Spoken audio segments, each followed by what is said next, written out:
Прашањето за намалување на работната недела повторно се актуализира, бидејќи таква тенденција има во Европската Унија. Сега Кајнас Левица во собранието поднесува предлог закон за намалување на работното време во денот на 6 часа. Во услови кога не се зголеми минималната плата, предлагаме да се намали работното време. Зошто? Затоа што ова доаѓа од анализа. Исланд, Велика Британија, Шведска, Јапонија, Германија, Франција и многу други држави веќе имаат воведено помало работно време или експериментираат со модели за помало работно време. Од друга страна, од секторот индустрија велат дека намалување на работното време значи потпун колапс.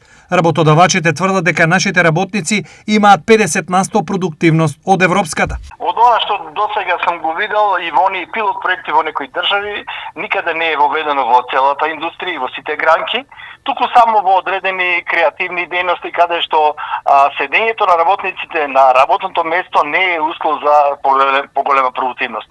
Така да и кај нас постојат одредени гранки кај што мислам дека може да се почне со по-кратка работна недела и по-кратко работно време, но во индустриите кај што продуктивност се зависи од работникот и неговото присуство на работното место, за сега не е можно такво нешто.